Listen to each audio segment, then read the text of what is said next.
noite, meus irmãos, minhas irmãs. Que a graça do Senhor, nosso Deus, repouse sobre o nosso coração.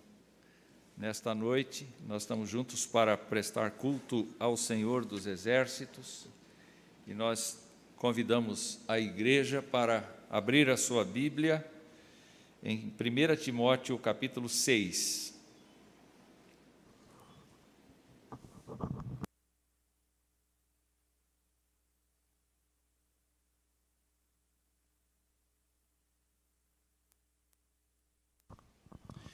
Primeira Timóteo, capítulo 6.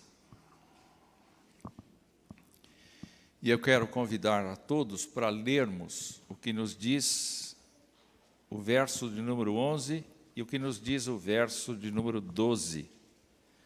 1 Timóteo 6, de 11 a 12.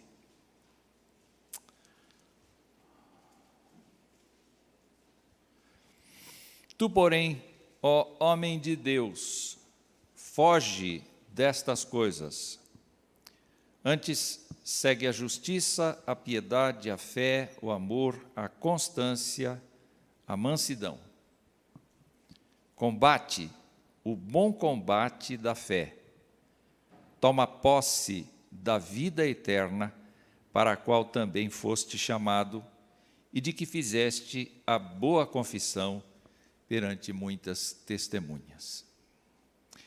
Meus irmãos, como foi anunciado no nosso boletim, hoje, pelo calendário litúrgico da Igreja Presbiteriana do Brasil, nós comemoramos pela manhã o dia da escola dominical e eu me senti tocado no sentido de falar com os irmãos um pouco acerca de um dos ministérios da igreja, que é o ministério do ensino, o ministério educacional da igreja. Pela manhã, eu tive o privilégio de, enquanto nós estávamos tendo culto aqui, ministrar à Igreja Presbiteriana do Brasil na cidade de Fênix, no Paraná. Foi online e eu tive a oportunidade de recordar que os primeiros esforços da escola dominical foram feitos no Reino Unido, no século XVIII, quando a população não tinha direito à educação. Na verdade, uma minoria rica podia estudar. Uma minoria, uma classe média podia ter aulas de gramática, mas certamente as crianças pobres não podiam frequentar a escola, porque elas estavam agregadas aos seus pais, muitas delas trabalhando a partir dos 6, dos 7 anos de idade, com cerca de 12 horas ou mais diárias, de segunda a sábado. Muito mais do que hoje em dia nós podemos imaginar que seja uma carga de trabalho. Elas estavam junto ali de seus pais. Algumas trabalhavam em minas de carvão, outros trabalhavam nas indústrias que estavam florescendo na Revolução Industrial. Então, alguns filântropos evangélicos, cristãos, se uniram no esforço de promover aos domingos uma escola que ensinasse as crianças a ler e a escrever e que desse para as crianças noções de matemática, noções de história, a fim de que elas fossem humanizadas, socializadas no meio em que viviam. Esse movimento ganhou a simpatia das lideranças eclesiásticas do Reino Unido, e especialmente na área de Gloucester, onde Robert Raikes tinha um jornal. Ele foi uma espécie de captador desse interesse, desse trabalho de instrução das crianças inglesas do Reino Unido no sentido de promover a educação, e isto funcionou durante aproximadamente 120 anos. A escola dominical não era de cada igrejinha.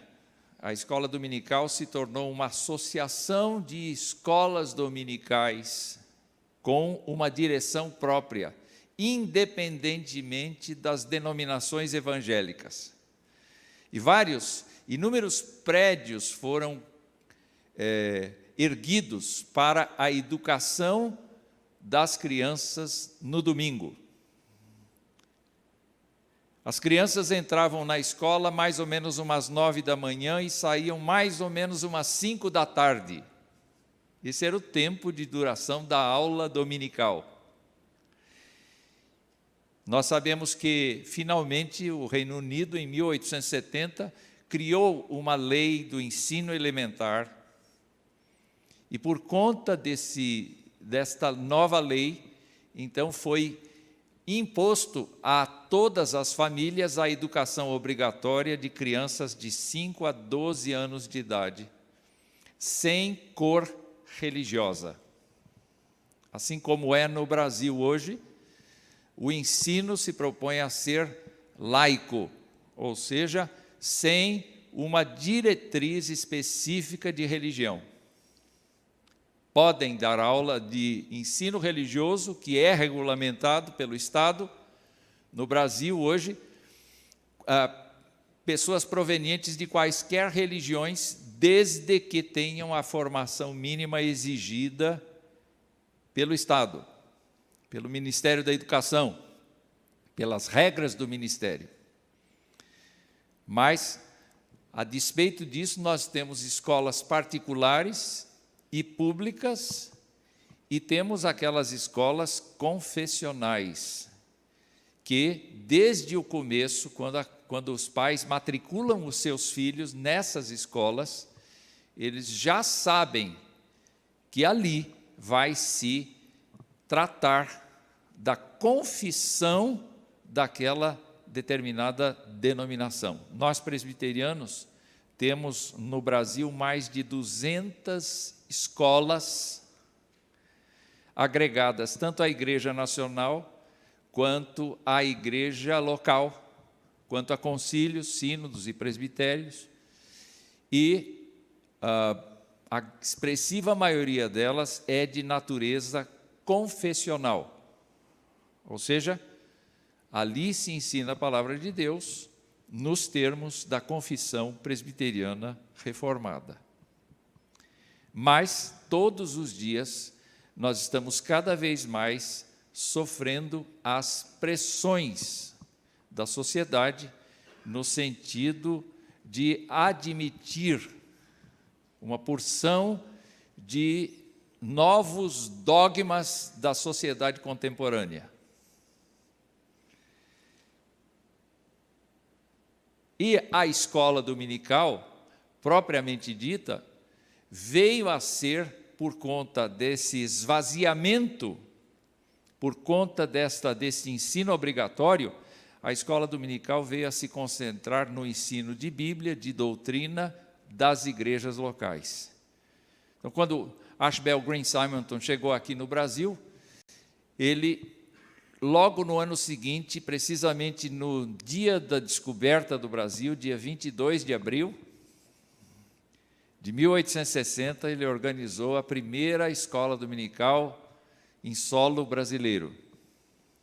E ele, então, reuniu os seguintes materiais: a Escritura, o Catecismo e o livro de John Bunyan, O Peregrino.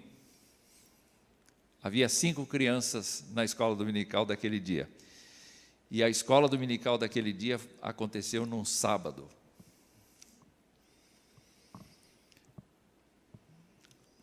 Portanto, a prática da escola dominical comemora, neste ano de 2021, o número de 161 anos, em que esta modalidade, esta estratégia de trabalho é oferecida às igrejas, e é uma marca da Igreja Presbiteriana que tem a sua escola bíblica dominical.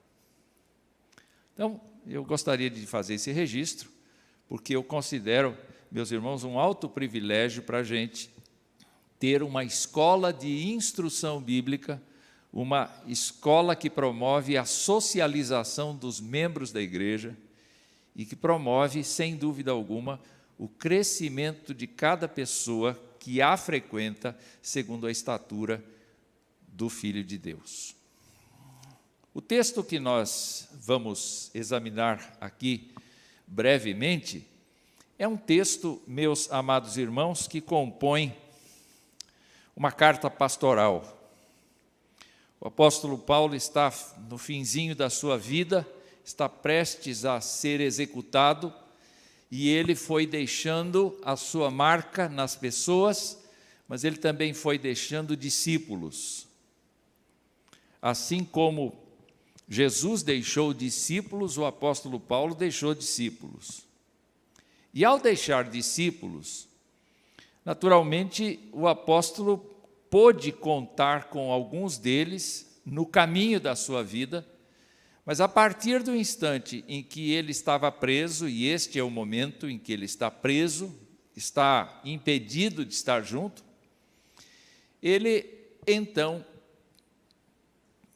toma os principais colaboradores dele para dar para eles instruções específicas de como eles devem atuar na igreja depois da sua partida.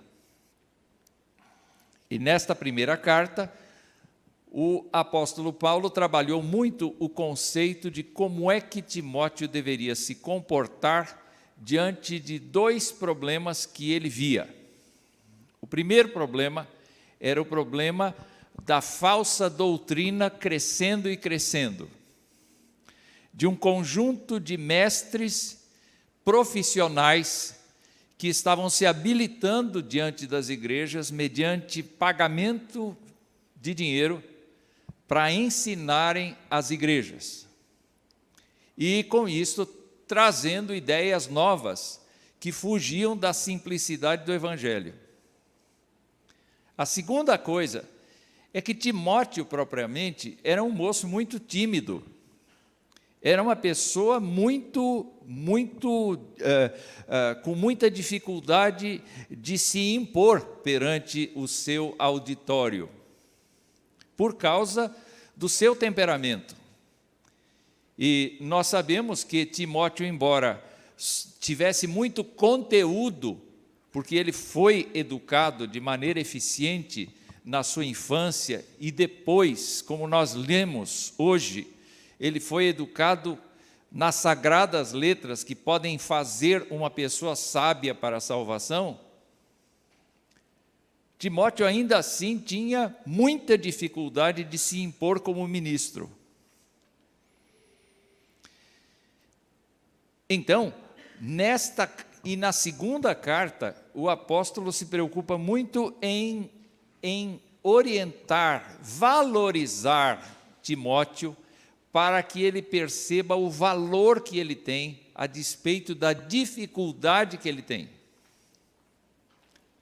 Então, por meio de exortações, por meio de conselhos, por meio de ajuda de toda sorte, nós percebemos que o apóstolo Paulo está, na verdade, incentivando aquele seu discípulo a continuar na caminhada. Então, eu quero falar um pouco a respeito dessa questão de como Paulo quer aqui que Timóteo tome algumas medidas na sua vida. Vejam só, ele trata Timóteo como homem de Deus. Homem de Deus. Essa expressão homem de Deus foi feita para pessoas verdadeiramente importantes do Antigo Testamento. Não foi dado para qualquer pessoa, não. Foi dado para pessoas importantes. Por exemplo, Moisés. Moisés é importante no contexto do Antigo Testamento? É deveras importante, porque ele é o libertador de Israel do Egito. Ele é o legislador, é o que trouxe a lei de Deus para conhecimento de todos nós. Moisés era homem de Deus, como diz Deuteronômio. Outra pessoa a quem é atribuído o título de homem de Deus é Samuel. Samuel é importante no contexto da história de Israel, é muito importante. E nós sabemos que ele, menino ainda, recebeu um recado de Deus terrível, de disciplina contra a casa de Eli. E ele não se escandalizou, ele permaneceu fiel até o fim da sua vida. E ele foi usado por Deus para ungir 2 reis de Israel. Os profetas foram chamados de homens de Deus. Portanto, o homem de Deus aqui, essa expressão homem de Deus, é cheia de significado, porque fala de pessoas que tiveram um relacionamento com Deus da mais alta qualidade. Um relacionamento com Deus onde Deus falou com eles pessoalmente e manifestou a sua vontade pessoalmente. E eles sofreram diante das pessoas por conta da mensagem que eles receberam da parte de Deus. E eles não retrocederam, eles não foram covardes na transmissão dessa fala.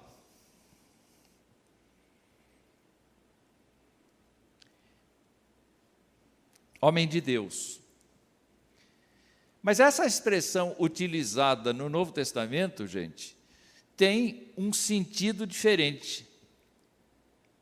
E o sentido é mais amplo. Porque quem verdadeiramente salvo, quem verdadeiramente perdoado, quem verdadeiramente redimido, não é uma pessoa de Deus, não é um homem de Deus, não é uma mulher de Deus. Quando o apóstolo Paulo tratou de qual é a condição de uma pessoa que abre o seu coração para Jesus Cristo, ele diz que esta pessoa, por causa da misericórdia de Deus, foi assentada nos lugares celestiais em Cristo Jesus. Essa pessoa não padece de condenação eterna, porque a sua vida foi justificada diante de Deus por meio do sacrifício de Jesus Cristo. Essa pessoa foi trazida das trevas para a luz de Deus. Essa pessoa estava sem Cristo no mundo, mas se tornou concidadã dos filhos do reino de Deus. O que é que Paulo está querendo então afirmar para Timóteo, quando ele chama Timóteo de homem de Deus? Quando ele chama o crente de homem de Deus, o que ele está querendo afirmar? Ele está querendo afirmar que, a despeito de nós continuarmos limitados, fracos, tímidos, termos dificuldades com relação não só ao Evangelho, mas com relação ao nosso próprio pecado, nós somos pessoas justificadas, chamadas, justificadas e glorificadas por Deus para pertencer a Ele e para viver com Ele em honra. De maneira que aqui o apóstolo Paulo não está com ira no coração quando fala com seu discípulo. Ele está com misericórdia e está dizendo: homem de Deus. Ele está lembrando o privilégio que uma pessoa tem de pertencer ao Senhor. Você tem essa convicção? Ou você só se lembra de que é um pecador quando está diante de Deus? Nós temos que pensar nas duas coisas. Nós temos que estar conscientes do fato de que nós somos limitados, fracos, tímidos, muitas vezes covardes. Mas nós temos que lembrar que a graça nos remiu, que o sangue de Cristo nos comprou e que a misericórdia de Deus está constantemente diante de nós e à nossa disposição. Muito bem. Se nós nos entendemos como pessoas que são homens e mulheres de Deus, como Paulo quis passar para Timóteo, o apóstolo tem alguns verbos que ele usa nesses 2 versículos que me parecem importantes e necessários para a gente refletir. O primeiro verbo que ele fala, o homem de Deus, é foge. Como é que é? Foge. Tem 2 tipos de fugir. O fugir por covardia e o fugir por sabedoria. O Senhor Jesus Cristo uma vez falou uma coisa muito interessante. Ele disse assim: quando vos perseguirem numa cidade, fiquem lá e sejam mortos. Foi isso que ele falou? Não, não foi isso que ele falou. Quando vos perseguirem numa cidade, fugi para outra. Nós estamos falando de crentes acovardados? Não, de crentes sábios. É preferível um crente sábio, vivo, que evangeliza em outra praça, do que um herói, um crente herói morto, que foi um tolo, porque quis enfrentar os seus perseguidores. Só que aqui o apóstolo Paulo está falando de fugir de heresia.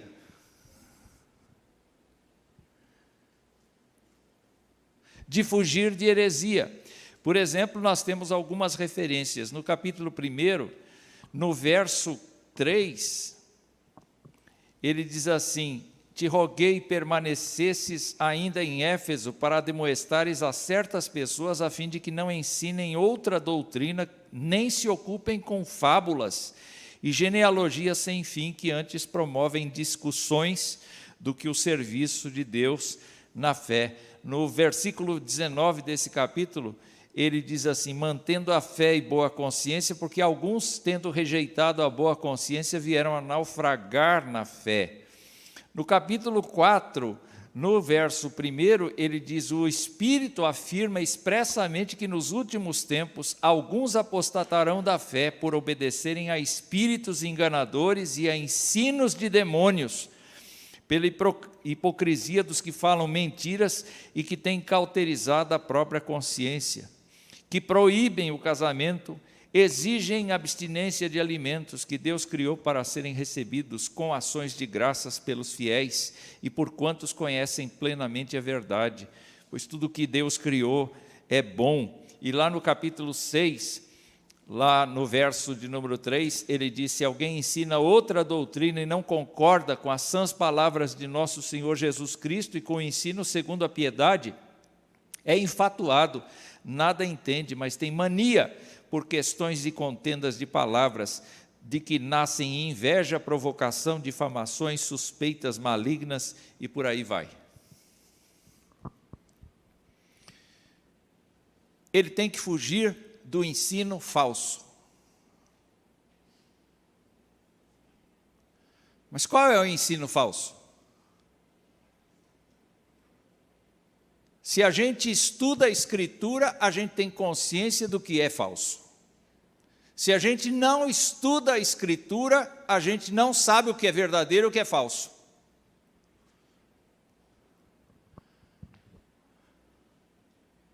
O pastor falava de que há muitas vozes no mundo. A quem eu vou escutar?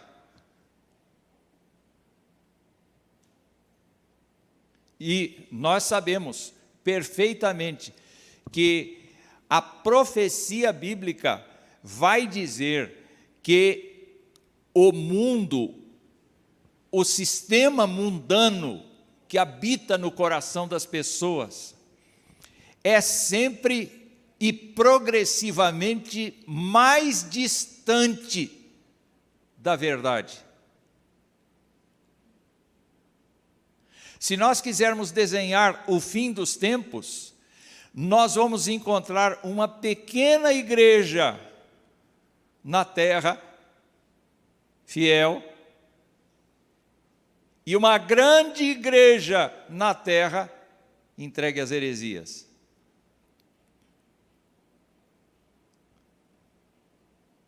Porque os pregadores se multiplicam. Quando o Senhor Jesus Cristo falava profeticamente do fim dos tempos, ele disse isso: haverá falsos cristos, muitos surgirão, dizendo eu sou o Cristo, e enganarão a muitos. Agora, se o crente não estuda a Escritura, se o crente não tem conhecimento por ele mesmo da doutrina da Escritura, da fala da Escritura a respeito do plano de salvação, que é uma coisa tão simples,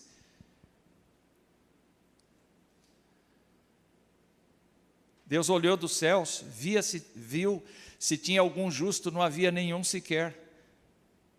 Todos pecaram e destituídos estão da glória de Deus. E Deus diz: sede santos porque eu sou santo, mas não dá, Senhor. Então Deus prova o seu próprio amor para conosco pelo fato de ter Cristo morrido pelos nossos pecados. O Evangelho é simples. Toda pessoa que confessa a Jesus Cristo como seu Senhor e Salvador está salvo. Não há intermediários. Não há sacramentos que determinam a salvação da pessoa. Não há absolutamente outro caminho dado, nenhum nome dado entre os homens pelo qual importa que sejamos salvos. E quem quer ganhar a sua vida, perde. Quem quiser perder a sua vida por amor de Jesus Cristo, ganha a vida.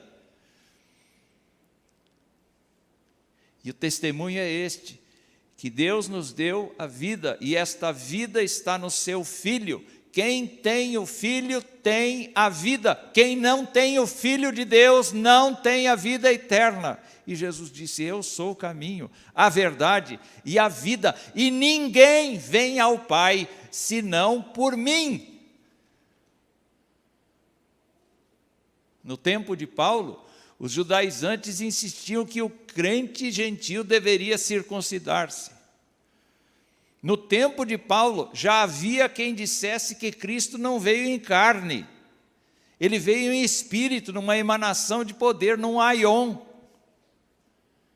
Já havia quem dissesse que não se podia casar. Já havia quem dissesse que havia uma abstinência obrigatória para ser salvo. Já havia muita ideia no ar. E a pergunta que eu faço é: como é que o crente se mantém fiel se ele não estudar a Escritura, se ele não conhecer por ele mesmo a esperança de vida eterna que está na Escritura?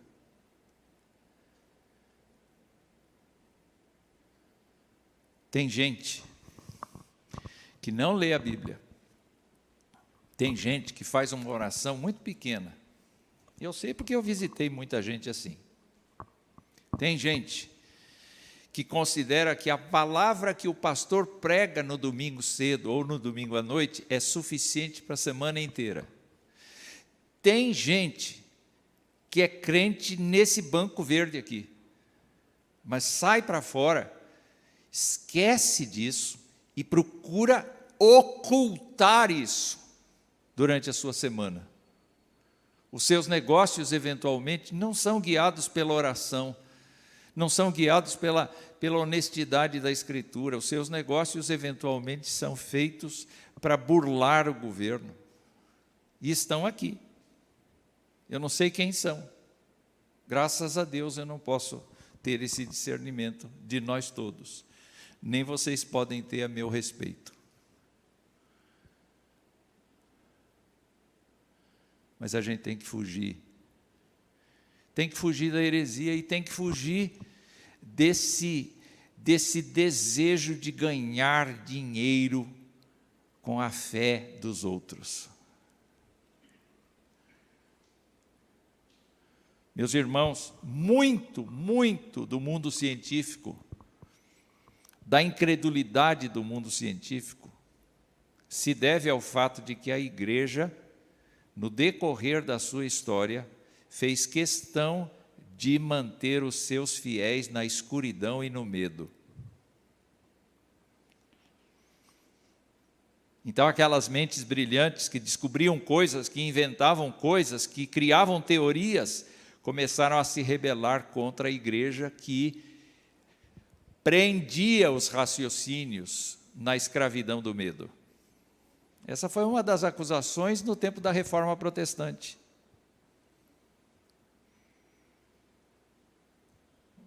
Quando chegou a teoria sociológica do comunismo, o que se afirmou? Que a religião é uma espécie de droga que deixa a pessoa satisfeita. O cristão é uma pessoa livre do jugo do pecado, da condenação do pecado. O cristão é uma pessoa livre para adorar a Deus e conhecer o que gratuitamente Deus concedeu ao ser humano quando o criou. É no tempo que nós nos tornamos salvos em Jesus Cristo que nós aprendemos cada dia a tomar a nossa cruz e seguir Jesus. É uma decisão diária.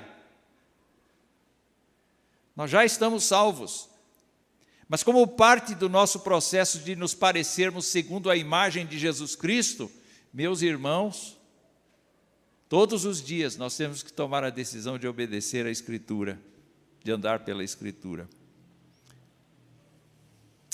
O que o apóstolo estava dizendo e disse para nós é: foge. Foge. Mas ele usa um outro verbo. Logo em seguida, ele diz assim: antes, segue.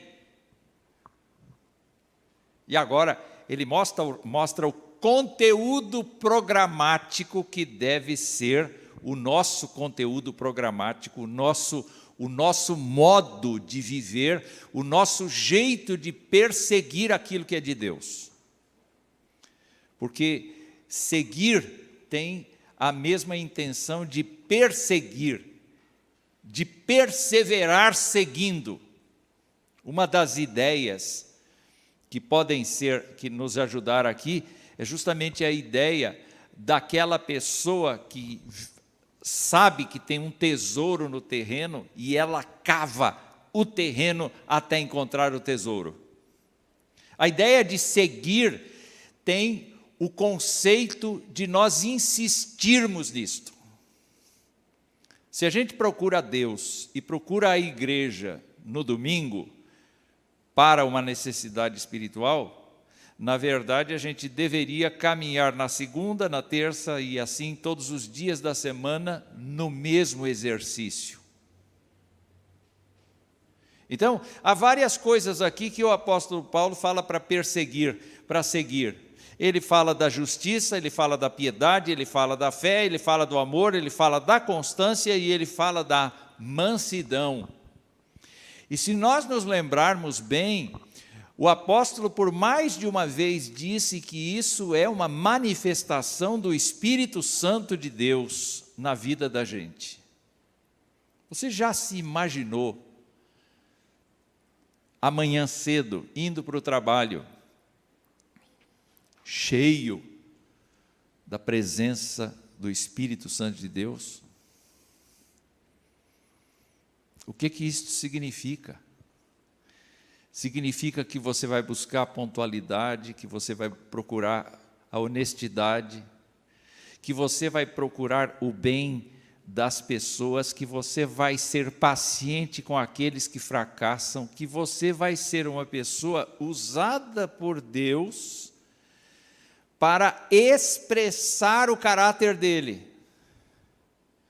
Porque, na verdade, um crente não é chamado para ir para o céu. Um crente é chamado para refletir Jesus na terra. A promessa, a esperança que o Evangelho nos traz é que todo aquele que confessa Jesus Cristo diante dos homens, o Senhor Jesus confessará esta pessoa diante do Pai. Então, o seguir a justiça significa tratar os outros como Deus nos trata. E assim por diante. Seguir a piedade é seguir a forma litúrgica, abençoadora, de linguajar, de postura, de comunicação com as pessoas, do jeito que Deus faz conosco. Se Deus nos perdoa, por que a gente não perdoa? Se Deus nos trata com bondade, por que a gente não trata com bondade? Então o apóstolo está dizendo assim: homem de Deus, você sabe do que você tem que fugir, mas você sabe o que você tem que perseguir. Então, quando nós pensamos na educação do povo de Deus, na escola bíblica dominical, nos cultos, nas reuniões de oração, nas reuniões de estudo bíblico, o que nós estamos tentando que o povo faça? Nós estamos querendo que o povo cresça. Cresça nessas coisas. Porque ninguém da sociedade vai nos ajudar a crescer nessas áreas. Porque os corações não estão quebrados, os corações não estão humilhados diante de Deus, as pessoas não estão servindo a Deus. Quem é que está servindo a Deus? Em tese, os crentes. Então, quando alguém imagina que só frequentar o culto é bom e a escola dominical é desnecessária, está errado.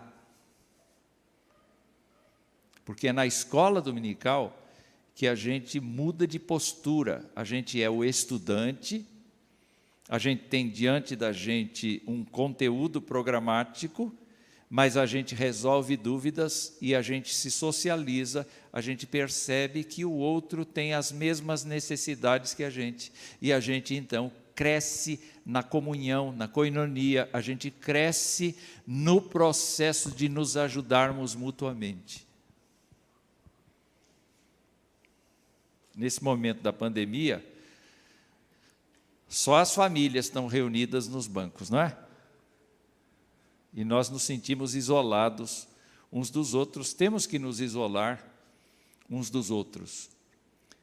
Mas o que deve acontecer é que, mesmo isolados fisicamente uns dos outros, nós temos que estar unidos em oração, em vida partilhada, em compromisso com estas coisas que a gente deve perseguir. O que mais? O apóstolo diz: combate o bom combate da fé. Combate o bom combate da fé. Se imagine com esta linguagem aqui. O apóstolo Paulo usou várias linguagens no decorrer da sua carta. Uma delas foi a do atleta, que compete segundo as regras.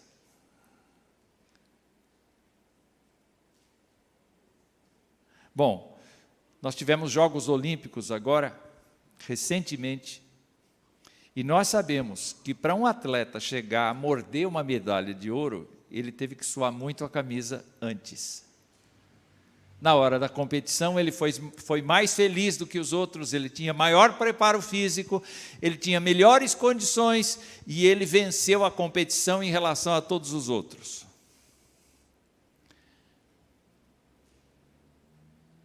Mas um atleta que tem um preparo meia boca, não vai para a Olimpíada. Uma hora ele mantém o peso, outra hora ele extrapola o peso, uma hora ele dorme bem, outra hora ele dorme muito mal, ele se distrai, ele não vai para a Olimpíada. O apóstolo Paulo está olhando para Timóteo e está chamando Timóteo de homem de Deus, que foi para a Olimpíada. É a pessoa que está qualificada para seguir na caminhada do ministério. Mas, meus queridos irmãos, ele diz assim: combate o bom combate. Isto é, entra no estádio. Entra no estádio e ali concorre com os outros e ganha. Quando eu estava conversando com o reverendo Tales a respeito do que eu ia pregar hoje, ele disse assim: eu me lembro de um professor do seminário que eu tive, que dizia, nesse texto há maus combates. Então eu disse assim, se eu lembrar eu vou falar disso. O que são os maus combates? Mau combate é, por exemplo, a gente viver ansioso como orou Silvestre. Senhor, o futuro é teu. E a gente gasta tempo, gasta saúde pensando no amanhã, sem que o amanhã esteja sob o nosso controle. Isso é um mau combate. Um mau combate é lutar para enriquecer.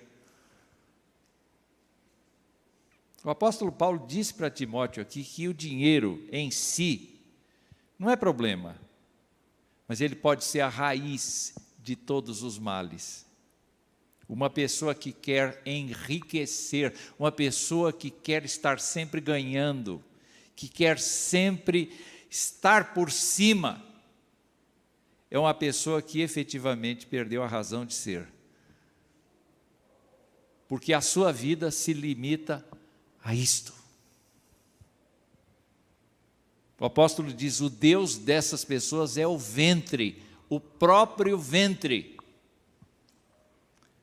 E o crente é uma pessoa que, se Deus der muito dinheiro, vai viver com muito dinheiro. Se der pouco dinheiro, vai viver com pouco dinheiro, mas a atitude é a mesma. A confiança não está no dinheiro, está no Senhor do dinheiro. Está no dono de tudo.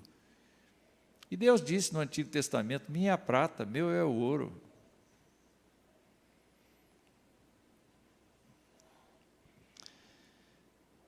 Combate o bom combate da fé. Meus queridos irmãos, nós estamos lá no centro do gramado daquela grande arena. Lá na tribuna principal, quem é que está? Está o Deus triuno, todo-poderoso, que merece toda a honra e glória. Ele está nos vendo. Em um lado das arquibancadas está uma nuvem de testemunhas. Aquela gente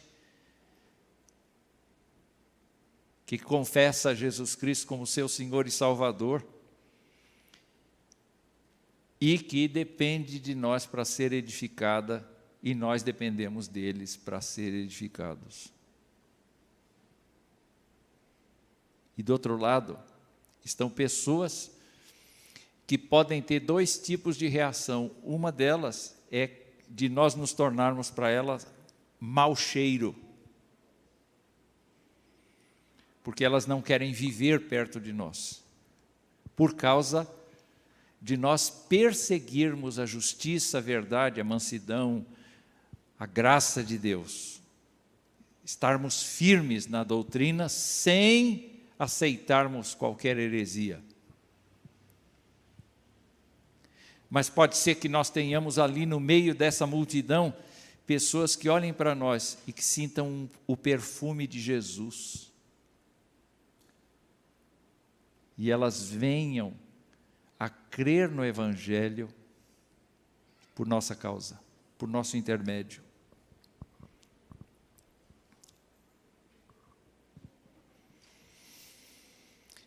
Eu não sei vocês, de vez em quando eu ouço uma frase assim: olha, eu aceitei Jesus por causa da sua fala. Como é que é? Eu aceitei a Jesus por causa da sua fala. Por causa do que você me falou, os meus olhos foram abertos e eu entreguei a minha vida a Jesus. Você já teve esse privilégio de ouvir isso? Eu tive. Que a glória seja de Deus, porque é só instrumento, é vaso de barro mesmo, onde a glória se manifesta. O apóstolo está dizendo: combate o bom combate, não gaste tempo da sua vida lutando em causas que não têm nenhuma direção para Deus. Não perca seu tempo. O apóstolo dá uma demonstração do que seria mau combate quando ele fala: tem gente que provoca confusão. O crente não provoque confusão. O crente transmita a face de Deus para as pessoas. E o último verbo que eu quero destacar aqui é uma frase dele dizendo assim: toma posse da vida eterna. Toma posse da vida eterna.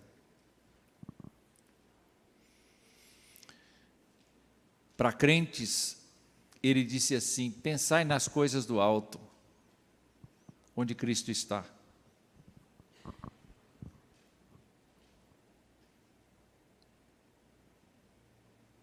Muita gente recriminou aquele tipo de fala no início da pandemia, quando determinados pregadores disseram assim: olha, nós temos que nos cuidar, mas se Deus levar, Deus levou. Era a hora da pessoa. E ninguém gostava. Não, se o governo tivesse comprado vacina mais cedo. Não, se os municípios tivessem sido mais ágeis. Não, se porventura... Olha, gente, eu fico pensando que a gente só notou que este 500 mil de pessoas faleceu, desculpa a dureza da minha fala, eu estou sensível a quem está de luto. Mas se não tivesse tido a pandemia, de acordo com os propósitos de Deus, esse 500 mil que se foi em nome da pandemia, e a gente não pode assegurar que todos foram por conta da pandemia, era mais fácil dizer que era da pandemia, seria por outro motivo. O que deve consolar o crente é que se alguém dos nossos foi embora por causa da pandemia, está aguardando a bendita ressurreição do corpo. E a nossa esperança é, como foi dito aqui, que Jesus Cristo vai voltar. Você crê que Jesus Cristo vai voltar? Bom, todo mundo crê. Agora, você gostaria que ele chegasse hoje?